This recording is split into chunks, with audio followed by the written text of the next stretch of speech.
열정과 즐거움이 가득한 7월이 되시길 바랍니다. 라디오 서울이 늘 함께합니다.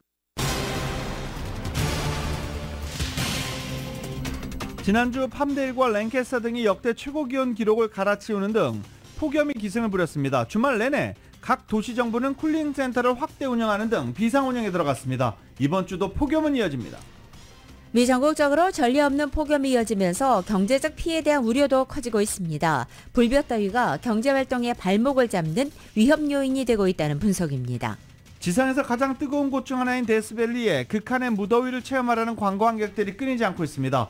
대부분 차에서 잠시 나와 기념사진을 찍고 돌아가고 있습니다. 이렇게 남서부는 폭염에 시달리고 있고 중북부 일대는 폭풍우가 휩쓸고 지나갔습니다. 캐나다에는 52년 만에 기록적인 폭우가 쏟아져 긴급 대피하기도 했습니다. 코로나 바이러스 팬데믹이 종료됐지만 여전히 후유증이 남았다는 분석입니다. 특히 젊은 층의 후유증 심각합니다. 유엔군 사령부가 월북한 주한미군 트래비스 킹의 신병을 넣고 북한과 대화를 시작했다고 밝혔습니다. 재외동포청은 세계 한상대회 명칭을 올해 제21차 오렌지 카운티 대회부터 세계 한인 비즈니스 대회로 변경한다고 공식 발표했습니다. 전국 200여 곳의 교육청이 소셜미디어를 대상으로 집단 소송에 나섰습니다. 소셜미디어 때문에 교실의 질서가 무너지고 학생들의 정신 건강도 나빠졌다고 주장하고 있습니다. 지난 주말에만 전국에서 6건의 총기 난사 사건이 발생하면서 올해 미국 내 총기 난사 사건은 400건을 넘었습니다. 총기 난사 역대 최악의 해로 기록될 가능성이 큽니다. 텍사스주가 불법 입국을 막겠다면서 수중 장벽을 설치한 데 이어서 이번에는 스치기만 해도 상처가 나는 날카로운 철조망의 일종인 레이저 와이어까지 도입해 논란이 되고 있습니다. 일론 머스크 테슬라 최고 경영자가 트위터 상징인 파란색 로고를 X 로고로 바꿀 것이라고 밝혔습니다. 지난주 박스오피스에서 바비와 오펜하이머가 미션 임파서블을 제치고 상위를 기록하는 파란을 일으키자 영화계가 주목하고 있습니다. 한국 오송 지하차도 참사와 관련해 검찰이 충북경찰청을 비롯해 5곳을 한꺼번에 압수수색했습니다. 공무원 12명을 추가로 수사 대상에 포함했습니다. 한국에서 교권 침해를 당했다는 교사들의 증언이 본물 터지듯 나오고 있는 가운데 학부모로부터 받은 각종 불합리한 요구는 물론이고 한번 싸워보겠느냐라는 협박성 발언을 들은 경우도 있었습니다. PGA 투어 디오픈에서 김주영 선수가 합계 7언더파 공동 2위로 대회를 마쳤습니다. 한국인 최고 기록입니다. 우승은 브라이언 하퍼가 차지했습니다. LA 엔젤스의 오타니 선수가 피츠버그와의 경기에서 시즌 36호 홈런을 터뜨렸고 팀도 7대5로 승리했습니다.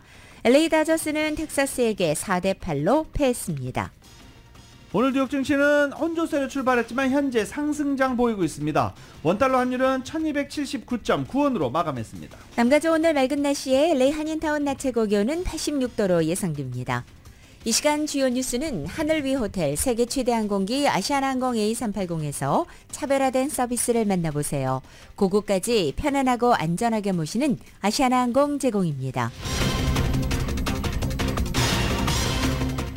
여러분 안녕하십니까? 김윤정입니다. 안녕하십니까? 유지승입니다. 2023년 7월 24일 월요일 라디오 서울 모닝뉴스 2부입니다. 어떻게 지난 주말 잘 보내셨습니까? 상당히 더웠죠. 어제는 좀 구름이 많이 껴서 햇빛이 없어서 조금 나았다라는 분들도 많았는데 기온은 여전히 높았습니다. 낮 최고 기온 기록이 곳곳에서 지난 주말 경신됐습니다. 토요일 팜데일과 랭캐스터 지역 각각 109도 기록하면서 최고 기온 기록을 갈아치웠습니다. 날씨 관련 사망 원인 1위 역시 폭염입니다. 때문에 국립기상청은 특별히 야외에서 일하거나 활동해야 하는 사람들의 경우 건강에 각별히 유의해달라고 당부하고 있습니다. 이렇게 낮 최고 기온 기록을 갈아치울 정도의 지난 주말 날씨 이번 주에도 이어집니다.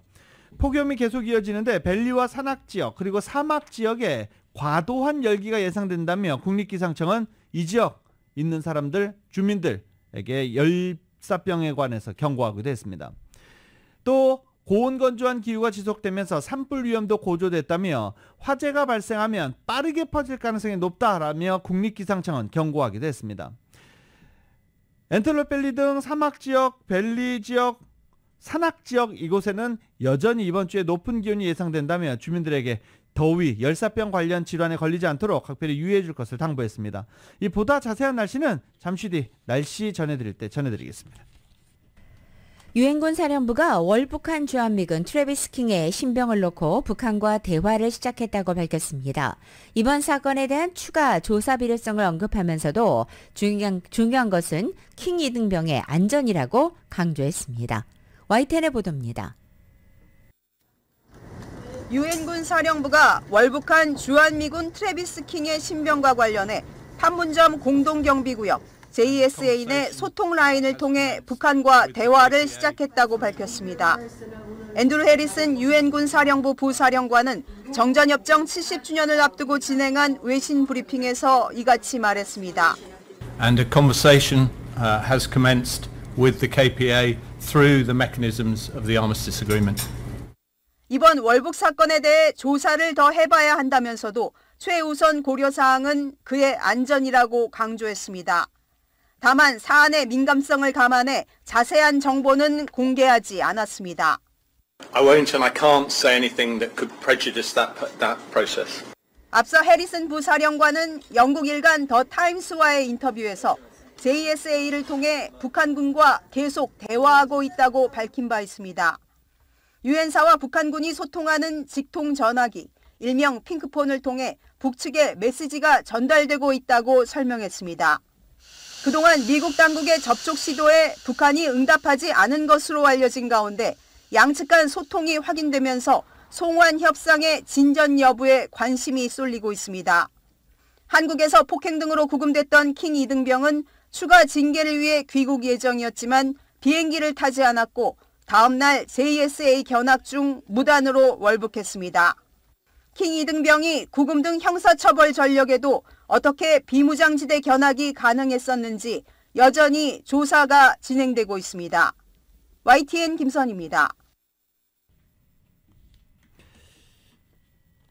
월북한 주한미군 이병 트래비스 킹은 지난해 소속 부대에 미국에 돌아가지 않겠다라는 뜻을 밝혔던 것으로 전해졌습니다. 알고 보니 문제사병이었던 겁니다. 킹이 복무지 이탈, 폭행 등 말썽을 많이 일으킨 데다가 귀국 거부 의지가 강했던 문제사병이라는 점이 드러나면서 월북 사태와 관련해 미군의 관리 소홀이 더 부각되고 있는 중입니다. 온라인 매체 더 메신저는 자체 입수한 육군 내부 문서를 토대로 킹이 지난해부터 미국 복귀를 원치 않았다라고 보도하고 있습니다. 또 비행기를 타지 않을 위험이 있었던 것으로 보인다며 미국 관리들이 이런 점을 놓쳤다라고 지적하고 있습니다. 또 점호 시간에도 나타나지 않는 등 복무지를 이탈한 그는 소속 부대나 미국 복귀를 거부하겠다라면서 나는 경기도 의정부에 있다, 부대로 돌아가지 않겠다라고 말했던 것으로 전해지고 있습니다. 또 킹은 복무지 이탈 사건 3주 뒤였던 작년 9월 25일 경기도 동두천에서 한국인 한 명을 때린 것으로 추정되고 현장에 출동한 경찰관의 요구에 불응하다가 체포를 당했는데 이 체포 과정에서 경찰차의 문을 걷어차 경찰차를 망가뜨리는 사건을 벌였던 것으로도 알려지고 있습니다. 그런데 이거 경찰차도 다 피해 보상을 해야 되잖아요. 그런데 미군 소속이라서 피해 보상을 받지 못했었던 사건으로 전해지고 있습니다. 올해 들어 미국에서 일어난 총기 난사 사건이 이미 400건을 넘어서 올해가 아마도 미국의 최악의 해로 기록될 가능성이 있다고 포브스 잡지와 ABC 방송이 보도했습니다. 미국의 비영리 단체인 총기폭력 아카이브에 따르면 범인을 제외한 사상자가 4명 이상인 총기 난사 사건이 올해 들어 401건 발생했고 지난 주말에 총기 난사가 6건 발생했습니다. 올해 들어 이렇게 미국에서 발생한 총기 난사는 지난해 같은 기간에 365건과 비교할 때 9% 이상 많은 것입니다. 특히 올해 7월 들어서만 65건이 발생해 81명이 사망하고 300명이 다친 것으로 집계되고 있습니다. 불법 이민자를 태운 버스 어제 5번째 LA 유니언 스테이션에 지난 토요일이었죠. 토요일 도착했습니다. 이민자 44명 정도가 타고 있었던 것으로 전해지고 있습니다. 오는 버스마다 이번이 5대째인데요. 올 때마다 40명대, 45명대 이민자, 불법 이민자들이 탑승하고 있습니다. LA 도착 즉시 시장실 관계자 그리고 칠라 이 비영리 단체를 통해서 건강검진도 받았고 음식도 제공받았고 쉘터도 제공받았습니다. 불법 이민자들을 보낸 텍사스 주에 대해서 칠라 안젤리카 살라스 국장은 그렉 에벗 주지사의 행동이 터무니없다라고 강력 비난하고 법정으로 문제가 있는 건 아니지만 이민자와 난민들의 인권을 무시하는 처사는 비난받아 마땅하다라고 강조했습니다. 이에 대해서 그렉 에벗 주지사는 원래 그 첫 번째 버스 보냈을 때 우리는 불법 이민자를 거부하는 주고 캘리포니아주와 LA시는 성역도시를 선포하면서 불법 이민자를 모두 다 수용하겠다라고 발표하지 않았느냐 때문에 LA로 보내는 것이다 라고 말한 바 있습니다. 텍사스주가 불법 입국을 막겠다면서 수중 장벽을 설치한 데 이어 이번에는 날카로운 철조망의 일종인 레이저 와이어까지 도입해 논란이 되고 있습니다. 미국과 멕시코 국경에 있는 리오그란데강 인근에는 최근 수마일 길이의 레이저 와이어가 설치됐다는 것입니다. 레이저 와이어에는 면도칼처럼 날카로운 금속이 박혀 있어서 스치기만 해도 상처를 입을 수 있습니다. 불법 이민자 문제에 강경 대응을 고수해온 그레거 에벗 텍사스 주지사가 리오그란데 강을 통한 밀입국 가능성을 차단하겠다면서 세운 장치입니다. 에벗 주지사는 지난달에도 리오그란데 강의 수중 장벽으로 불리는 부표를 약 305m에 걸쳐 설치하겠다고 발표하고 시행한 바 있습니다. 그런데 문제는 이들 장치로 인해서 심각하게 다치는 이민자가 속출하고 있다는 것입니다. 한 텍사스주 경찰관은 100도가 넘는 날씨에 이민자들에게 물이 제공되기는커녕 레이저 와이어에 걸려 피투성이가 되고 있다고 증언하기도 했습니다. 또 익명을 요구한 한 군인은 상부가 리오그란데 강을 건넌 이민자들을 다시 물속으로 밀어넣으라고 지시했다면서 레이저 와이어가 이들 이민자를 수심 깊은 곳으로 몰아넣고 있다고 성토하기도 했습니다. 이 같은 잔혹성 탓에 국제사회는 물론이고 미국 내에서조차 레이저 와이어는 과도한 대응이라는 비판이 나오고 있습니다. 코카인을 밀반이 발휘하던 22살의 미국인이 체포됐습니다. 텍사스주 프레지디오 세관 요원들은 큰 치즈 덩어리 4개에 숨겨져 있던 코카인 17.8파운드를 발견해 압수했다라고 밝혔습니다. 밀반입을 시도한 남성은 픽업 트럭에 성인이 팔을 둥그렇게 했을 때 그만한 사이즈의 큰 치즈, 그 치즈 4덩이를 트럭에 싣고 국경을 넘고 있었는데 엑스레이 시스템으로 스캔하자 이상 징후가 나타났고 요원들이 그 큰 치즈 덩어리를 잘라내자 그 안에 코카인으로 가득 찬 주머니 7개가 나온 것입니다.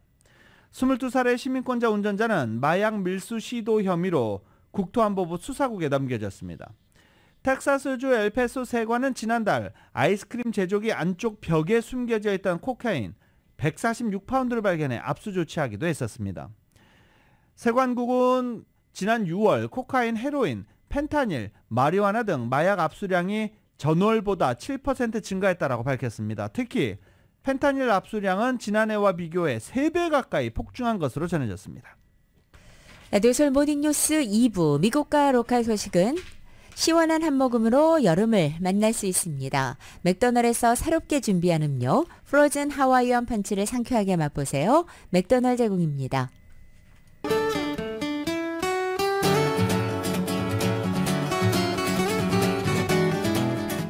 7월 24일 월요일 남가주의 날씨입니다. 한 주간을 새롭게 시작하는 오늘 남가주 하늘 구름 거쳐서 맑아지겠고 높은 습도를 기록했던 어제와는 조금 다르게 느껴지겠습니다. 낮 기온은 여전히 평년 기온을 웃돌고 있습니다. 특히 화요일인 내일부터는 남은 한 주간 내내 또 한 차례 불볕더위가 계속될 것으로 보입니다. LA 한인타운의 오늘 낮 최고 기온 86도, 밤 최저 기온은 67도 예상됩니다. 오렌지 카운티 지역은 89도, 68도, 밸리와 일랜드 엠파이어 지역은 102도, 73도, 해안 지역은 76도, 65도 예상됩니다. 한국은 오늘 전국적으로 장맛비 내리겠습니다. 서울의 오늘 아침 최저 기온은 75도, 낮 최고 기온은 84도로 예상됩니다.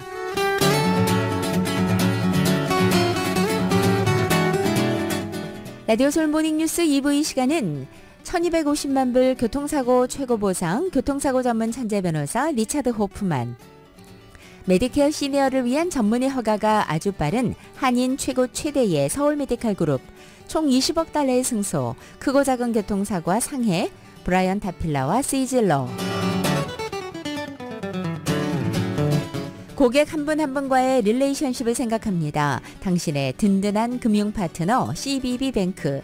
맥도날드에서 새롭게 준비한 치즈 할라페뇨 소세지 맥머핀 리드에그로 톡 쏘는 맛에 아침을 즐길 수 있습니다. 맥도날드 공동 제공입니다.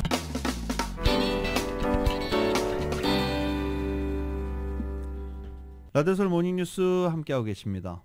코로나 바이러스 팬데믹 후유증. 나도 좀 그런 것 같아. 나 요새 뭐 기침하는 게 그런 거 아니야? 이게 뭐 걱정하시고 생각하시는 분들 상당히 많습니다.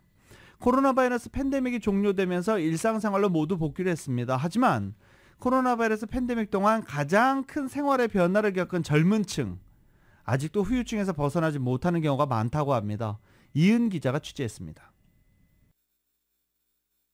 팬데믹이 종료되고 일상으로 돌아간 지 1년이 다 되어가지만 정작 일부 한인 젊은이들은 팬데믹 초창기 시기에 받았던 스트레스를 제대로 극복하지 못하고 있는 것으로 나타났습니다. 이러한 정신적인 스트레스를 호소하는 한인들은 현재 대학을 다니고 있는 대학생들, 졸업을 앞둔 대학 졸업 예정자, 그리고 직장을 다니는 젊은 직장인들로 팬데믹 초창기 당시 졸업과 취업을 준비하는 과정이 순탄치 않았다고 토로했습니다. 현재 대학교 3학년인 한인 남성 김 씨는 고등학교 졸업반 때 팬데믹이 터지면서 고교 졸업식과 프롬을 치르지 못했고 대학에 진학한 후에도 팬데믹으로 오리엔테이션이 생략된 관계로 수강 신청, 학비 납부 등 중요한 정보들을 제대로 숙지하지 못했다고 전했습니다. 팬데믹으로 대학 수업이 온라인으로 진행되면서 대학 진학 후 캠퍼스 생활을 2년 동안 제대로 못한 상태에서 3학년이 되면서 내년에 졸업을 앞둔 상태라 대학이라는 경험을 제대로 못한 점이 가장 아쉽다고 토로했습니다.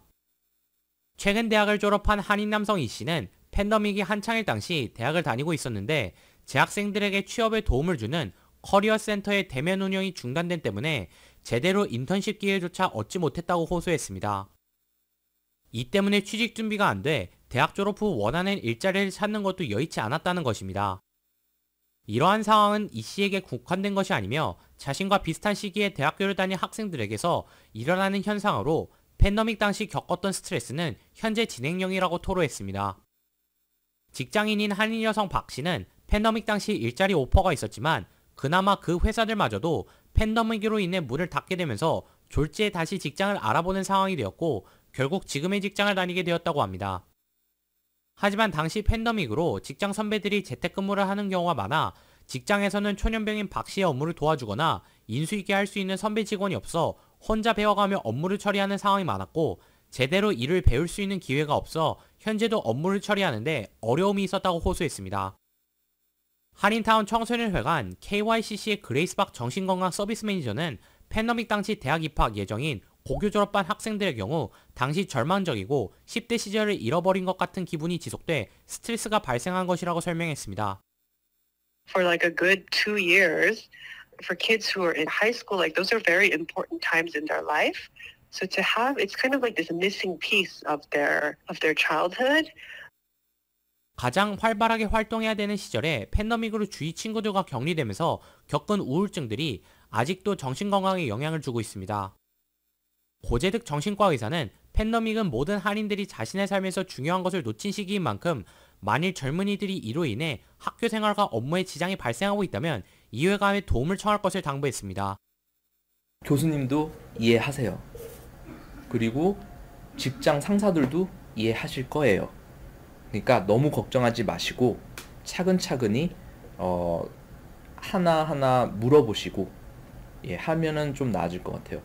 라디오 서울 뉴스 이은입니다.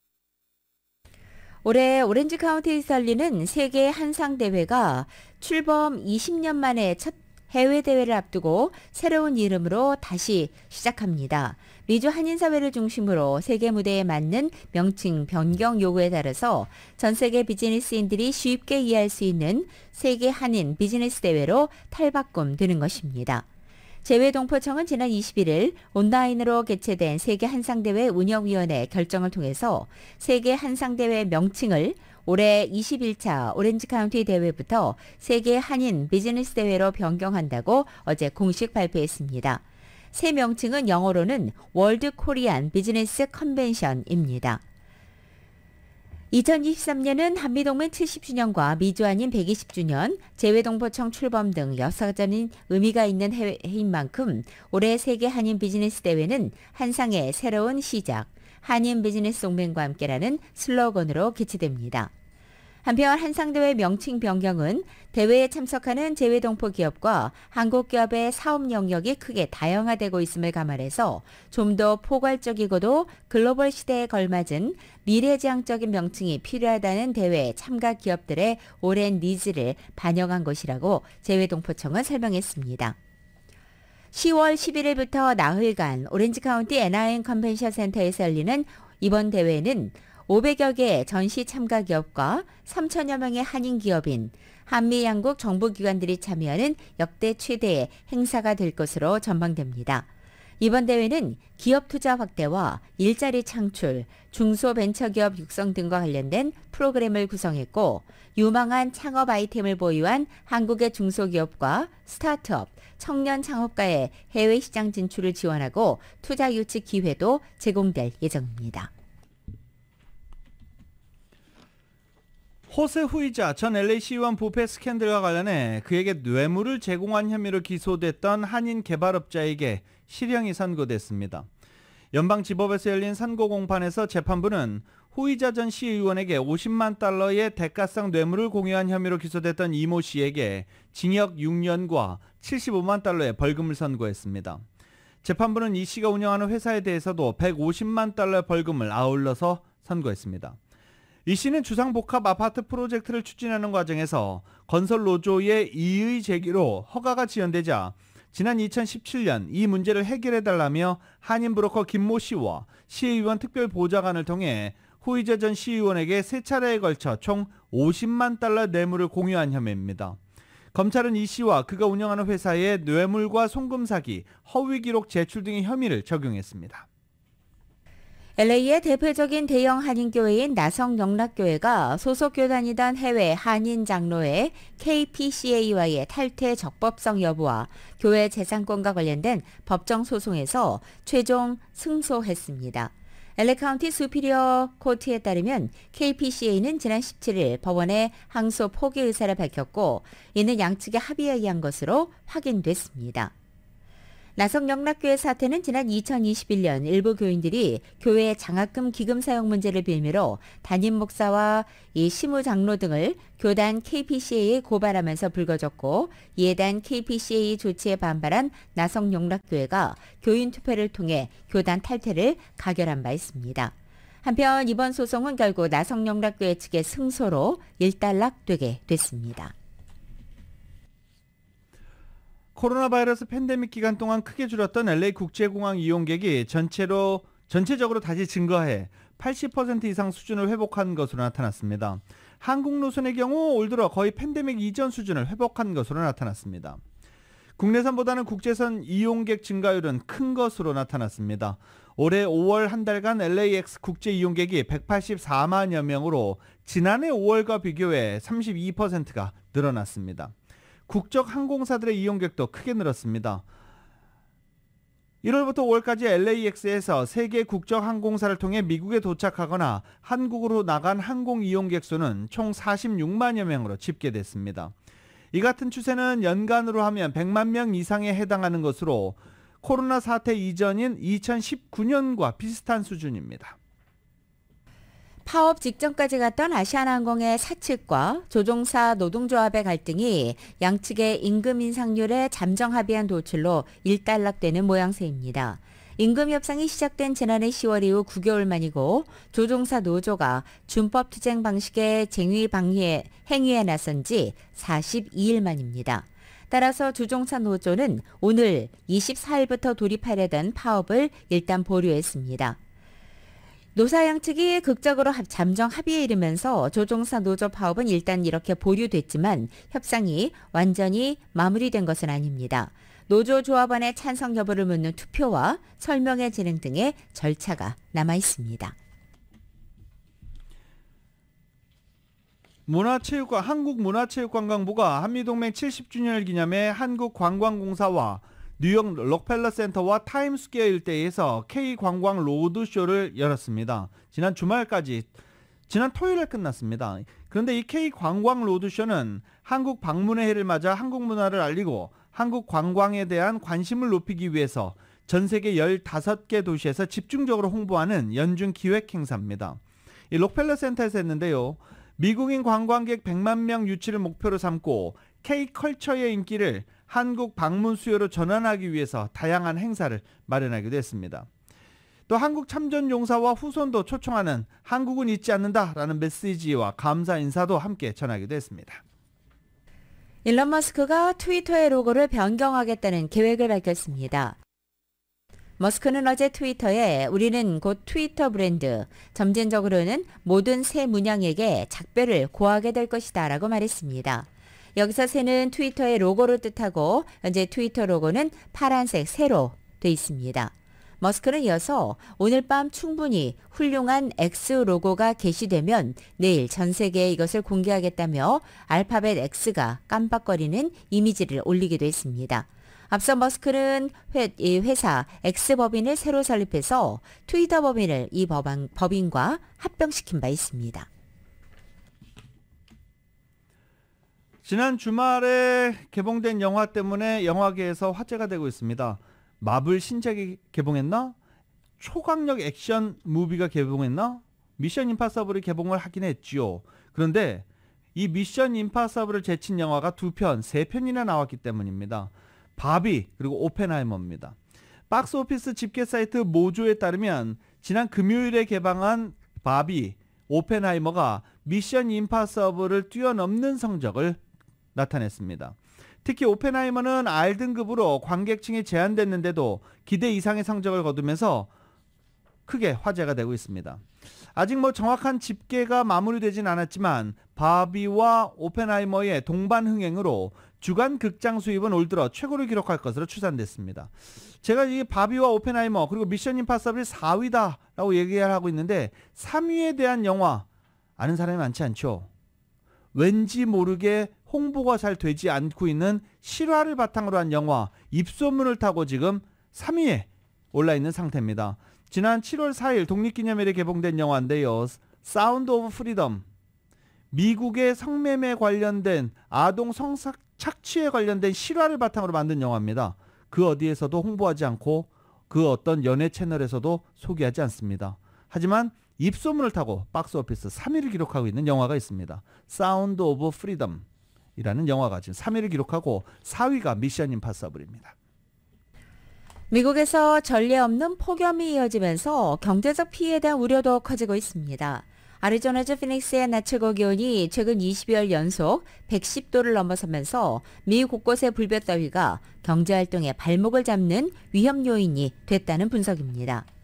CNN 방송은 어제 폭염이 미국인 수백만 명에게 피해를 줄 뿐만 아니라 기업들의 비용을 늘리고 경제를 압박하고 있다며 폭염의 경제적 피해에 관한 연구 사례를 소개한 것입니다. 먼저 CNN에 따르면 국제신용평가사 무디스는 폭염으로 인한 만성적인 신체 위험이 세계적으로 GDP를 2100년까지 최대 17.6% 위축시킬 수 있다고 추정했습니다. 무디스의 한 경제 전문가는 최근 폭염과 찌는 듯한 여름 온도는 더위의 경제적 비용을 보여준다고 말했습니다. 폭염은 사람을 죽일 수도 있고 사업이 지속하는 데 지장을 줄 수 있다면서 폭염으로 전력 소비가 늘고 야외 노동자들의 생산성이 떨어진다고 설명했습니다. 모든 경제 분야가 폭염에 영향을 받지만 특히 농업과 건설에서 피해가 심각하다고도 지적됐습니다. 몸을 많이 움직이는 농부와 건설 노동자들은 폭염 속에서 일하기가 더욱 어려워지기 때문입니다. 각 지역의 교육청이 틱톡과 페이스북 등 소셜미디어를 상대로 집단 소송을 제기했습니다. 학교에서 소셜미디어를 통해 이뤄지는 각종 괴롭힘 사건을 비롯해 SNS 중독 등 다양한 문제에 대처하기 위해 재원을 투입해야 하는 만큼 SNS 기업들이 이를 책임져야 한다는 취지입니다. 집단 소송에 참여한 워싱턴주의 텀 워터 교육청은 SNS는 통제 불가능한 상태라며 SNS 탓에 피해를 보는 학생들을 위해 재원을 마련하는 것 마땅하다라고 설명하기도 했습니다. 한 학부모는 틱톡의 컨텐츠 알고리즘 때문에 딸이 기절 챌린지 영상을 접하게 됐다면서 틱톡의 책임을 주장했지만 법원은 알고리즘도 법의 보호를 받고 있다라고 결정하면서 이 소송을 기각한 바 있습니다. 하지만 이번 집단 소송에서는 문제가 되는 것은 개별 컨텐츠가 아니라 SNS 기업들이 그런 유해한 컨텐츠를 청소년에게 주입할 수 있는 중독적인 플랫폼을 만들었다는 논리로 기업의 책임을 주장할 계획입니다. 캘리포니아 오클랜드 연방법원에서 병합돼 진행될 이번 집단 소송에는 향후 13,000개에 달하는 각지의 교육청에 추가로 합류할 것으로 예상됩니다.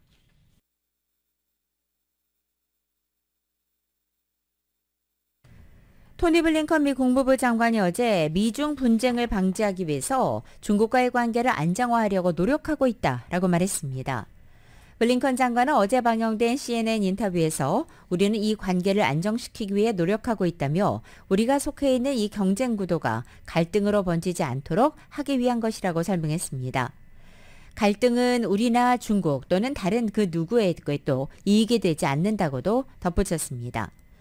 미국과 중국이 이전에는 많은 얘기를 나누지 않았지만 지금은 그러고 있다면서 여러 가지 문제에 관여하고 있거나 또 관여하려 하는 다양한 그룹이 있고 이 관계 속에서 문제를 해결할 수 있으리라 생각한다고 말했습니다. 다만 지난달 방중과 관련해 중국 측 상대들에게 매우 명확히 말했다면서 그들이 계속 우리가 좋아하지 않을 행동과 말을 하는 것처럼 우리는 계속해서 중국이 좋아하지 않을 행동과 말을 할 것이다 라고 강조했습니다. 그러면서 중국과의 소통 라인을 유지하고 계속 대화할 수 있도록 관리해 나갈 수 있을지가 관건이다라고 짚기도 했습니다.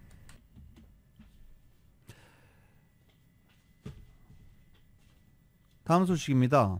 북한이 탄도미사일을 발사했습니다. 동해상으로 탄도미사일을 발사했다라고 합동참모본부가 방금 전 밝혔습니다. 미사일의 기종과 비행거리 등 자세한 재원을 현재 분석 중입니다. 북한은 지난 22일 서해상으로 순항미사일 여러 발을 발사한 이후 2일 만에 또 탄도미사일을 발사한 것입니다. 탄도미사일로 따지면 지난 19일 동해상으로 단거리 탄도미사일 2발을 발사한 이후 5일 만입니다. 이번 탄도미사일 발사는 LA급 핵추진 잠수함 아나폴리스함이 제주 해군기지에 입행한 데 대한 반발 성격이라는 관측이 제기되고 있습니다. 라디오서울 모닝뉴스 스포츠 소식입니다. 스포츠 소식은 전문가가 추천하는 이민법과 가정법 전문 제인정 종합법률사무소 제공입니다. 지금 전화에는 최세영 스포츠 해설위원 연결되어 있습니다. 안녕하십니까? 네, 안녕하세요. 네. 더운데 어떻게 잘 보내셨습니까? 예, 더운데 왜 이렇게 열기가 뜨거워요? 아주 축구, 야구, 골프에서 굉장히 뜨거운 그런 주말이었는데 따뜻한 에어컨 속에 있습니다. 자, 그러면 이 뜨거운 주말의 열기 속에서 골프 소식 먼저 알아볼까요? 메이저 대회잖아요. 네, 그렇죠. 이렇게 더운 날에도 골프장이 꽉 찼어요. 요즘 예약하기가 어려워서 그런지 모르겠습니다만 이제 마지막 메이저 대회잖아요. 디 오픈. 옛날에 디 오픈이 뭐야 그런 분 계실 것 같은데 예전에 브리티시 오픈으로 이제 열렸던 151회 대회예요. 4일간 그 잉글랜드 위럴의 로열 리퍼블릭 골프클럽에서 열렸는데요. 우승에는 이게 참 희한하게요. 사실 영국 사람들, 영국 신사 이런 얘기들도 많이 하는데, 갤러리들이 엄청난 야유를 보냈어요. 미국 선수한테. 그래서 오히려 자신의 응원 소리로 여기면서 굳세게 버틴 미국의 브라이언 하먼이 4라운드 합계 13언더파 271타로 공동 2위 그룹을 6타로 차이로 여유있게 누르고요. 생애 첫 메이저의 우승에 영광과 기쁨을 날렸다. 이렇게 누렸다. 이런 그런 소식이 들어와 있습니다. 이게 왜 이런 이야기가 나왔냐면요. 갤러리들이 우승을 바라는 선수는 대회장 근처에서 나고 자란 토미 플리트우드와 북아일랜드의 로리 맥킬러이였지만은 너무 차이가 많이 나니까 아주 TV 잠깐 들여다보니까 샷할 때마다 소리 지르고 욕을 하고 벙커 들어가라, 오비나 이런 소리들이 막 들리더라고요. 이게 참 골프에서는 있을 수 없는 건데, 그래서 어제 느낀 건데, 이런 거는 우리 아리조나에서 열리나 이런 게 통하는 건데 너무했다 싶은 생각이 들어요. 아무튼, 브라이언 하먼이 다시 말씀드리자 13언더파 271타로, 생애 첫 우승을 했고요. 통산 2승에서 3승으로 2017년이요. 6년 만에 우승의 감격을 누리는 그런, 선수가 됐는데요. 이 선수가 특이하게도요, 일상생활은 오른손으로 하고 골프만 왼손으로 친다고 그래요. 미켈슨 선수 생각이 나는데요. 아무튼 170cm의 작은 책으로 힘이 아닌 퍼팅으로 결국 메이저 대회 우승이라는 금자탑을 달성을 했습니다. 대회 기간 동안에요. 퍼팅을 59차례 3m 이내의 그 퍼팅이죠. 59차례 60회 가까이 시도를 했는데 58번 성공을 했어요. 그래서 우승의 원동력이 됐다는 그런 소문입니다. 역시 퍼팅은 돈이라는 말이 맞는 것 같습니다. 네. 퍼팅은 돈입니다. 여러분 퍼팅을 잘하셔야 됩니다. 모든 사람들이 그렇게 얘기를 많이 하는데 그게 또 쉽지가 않아요. 맞아요.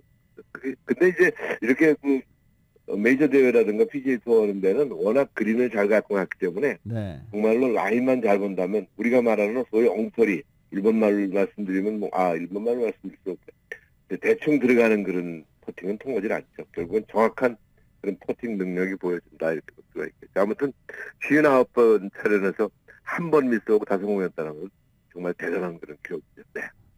자, 어제 LA 다저스가 1회 말로 없는 맥스만스의 말로 없는 네. 김지영 얘기를 안 했잖아요.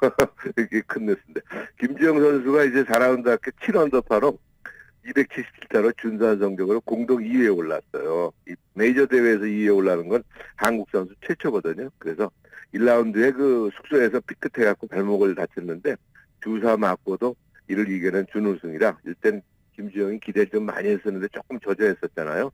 앞으로 굉장히 좋은 찬스가 있을 것 같다 하는 그런 빛나는 성적을 썼다고 합니다. 네. 김지영 선수 서운할 뻔했네. 제가 까먹을 뻔했습니다. 그렇죠. 네. 자, 안 어제 들어요. 맥스만 씨의 말로 없는 나올 때만 해도 저는 다저스가 쉽게 이길 거라고 생각했는데 그렇지가 않네요. 글쎄 말이에요.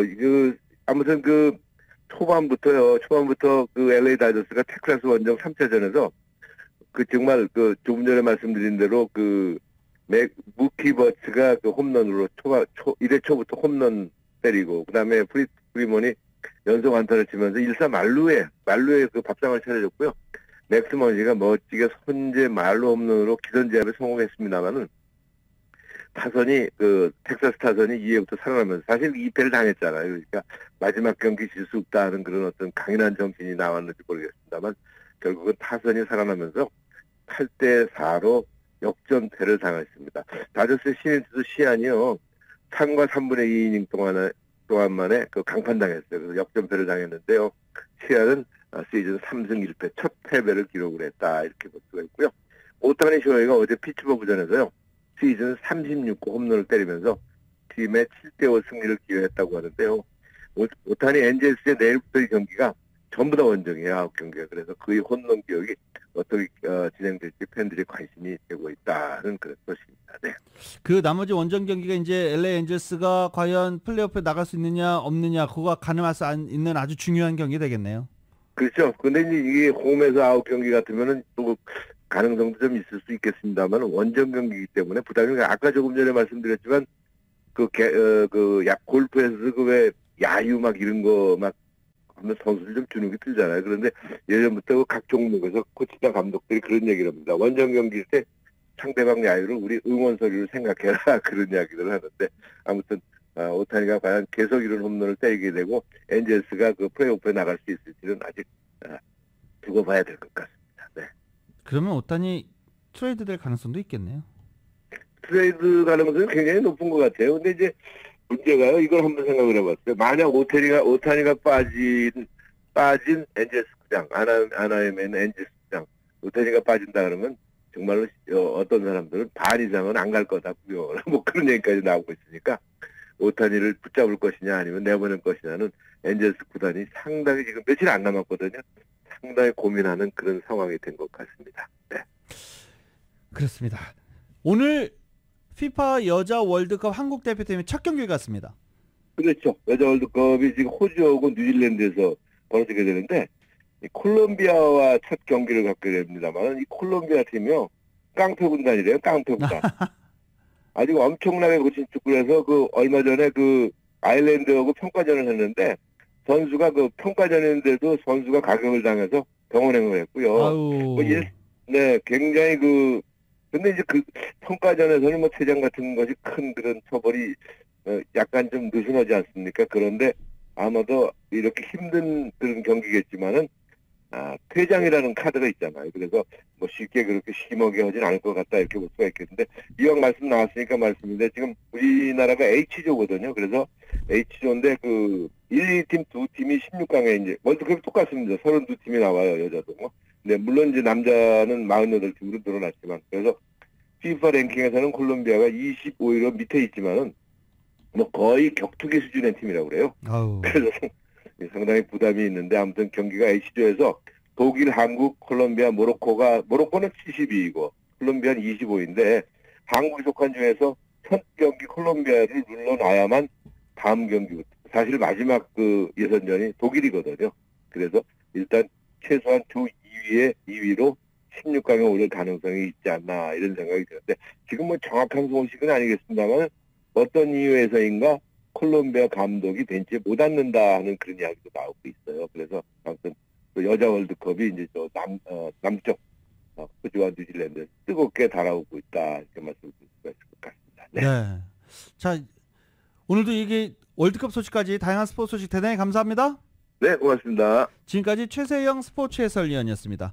자, 잠시 제가 하나 더 붙이자면 오늘 저녁 7시입니다. 오늘 저녁 7시 한국 여자 축구대표팀과 콜롬비아 간의 1차전 경기가 오늘 오후 7시에 펼쳐집니다. 이 경기는요. 팍스 스포츠 1, FS1 채널을 통해 생중계됩니다.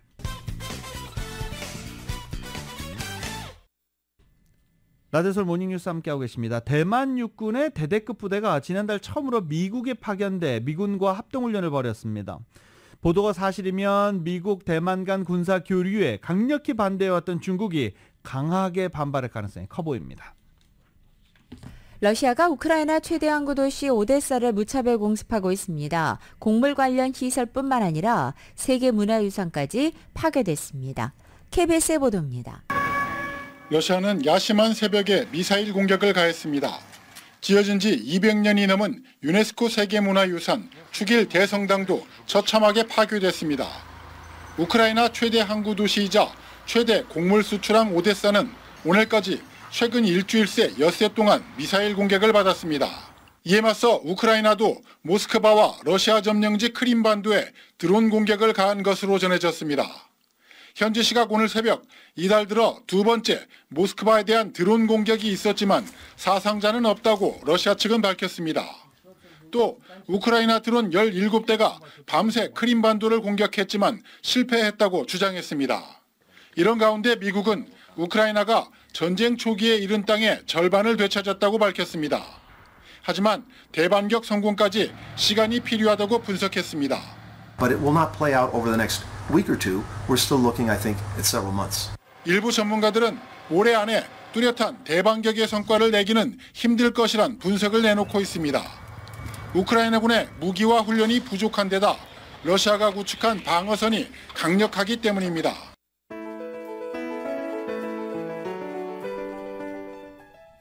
(2023년 7월 24일) 월요일에 전해드린 라디오솔 모닝뉴스 여기서 마치겠습니다. 지금까지 진행의 유지승, 김윤정이었습니다. 라디오솔 모닝뉴스 2부 이 시간은 1250만 불 교통사고 최고 보상, 교통사고 전문 천재 변호사 리차드 호프만, 메디케어 시니어를 위한 전문의 허가가 아주 빠른 한인 최고 최대의 서울 메디칼 그룹, 총 20억 달러의 승소, 크고 작은 교통사고와 상해 브라이언 타필라와 시질러, 고객 한 분 한 분과의 릴레이션십을 생각합니다. 당신의 든든한 금융 파트너 CBB뱅크, 맥도날드에서 새롭게 준비한 치즈 할라피뇨 소세지 맥머핀 리드에그로 톡 쏘는 맛의 아침을 즐길 수 있습니다. 맥도날드 공동 제공이었습니다. 잠시 후 9시에는 강희신의 오늘의 미국이 방송됩니다. 함께해 주신 여러분 고맙습니다.